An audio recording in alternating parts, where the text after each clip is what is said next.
สบายดีเพื่อนๆเนาะวันนี้ปวงเวียนหน่อยหนึ่งสีมาห้องเพลงแตงสู่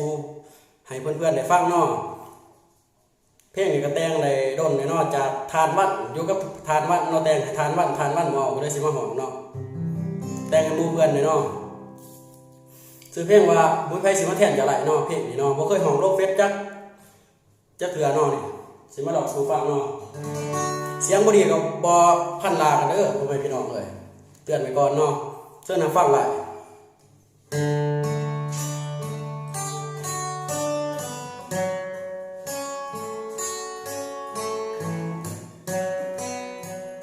นี่ก็บ่ถือ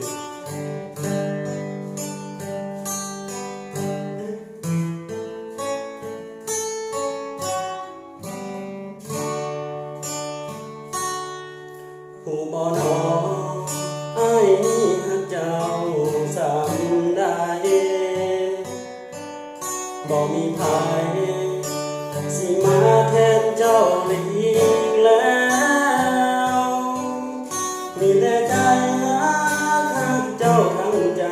อ้ายบ่อยากให้ไผมาแทนเจ้าได้อ้ายบ่อยากให้สายคนใด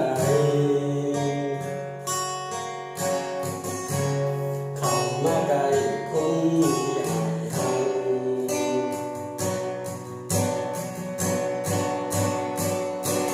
างเจ็บครั้งนี้สิบ่มียิ่งใหม่อีกแล้วไว้เจ็บพอแล้วไว้จือมาแล้วกับคนหลายใจอ้ายบ่อยากให้เจ้ามีแฟนใหม่อ้ายบ่อยากให้ไผมาแทนเจ้าได้อ้ายบ่อยากให้เจ้าจากไปทั้งกายทั้งใจก็มีแต่เจ้าเดียว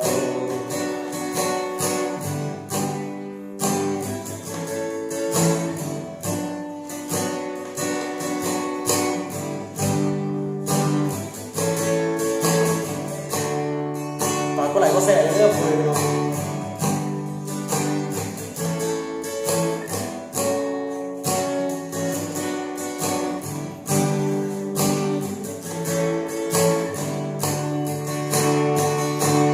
เจ็บครั้งนี้สิบ่มียิ่งใหม่อีกแล้วไว้เจ็บพอแล้วไว้จือมาแล้วกับคนหลายใจอ้ายบ่อยากให้เจ้ามีแฟนใหม่อ้ายบ่อยากให้ไผมาแทนเจ้าได้อ้ายบ่อยากให้เจ้าจากไปทั้งกายทั้งใจก็มีแต่เจ้าเดียวหากมีเพียงเจ้าผู้เดียวคอยหักคนเดียวเป็นเจ้า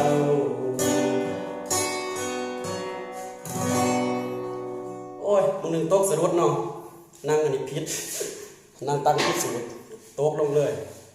ปวดนิ้วดีเพ่งใส่ขอดหยาบมันก็หยาบเนาะมวนกับว่ากันเนาะให้อภัยซึ่งกันและกันเนาะเพื่อนๆเนาะ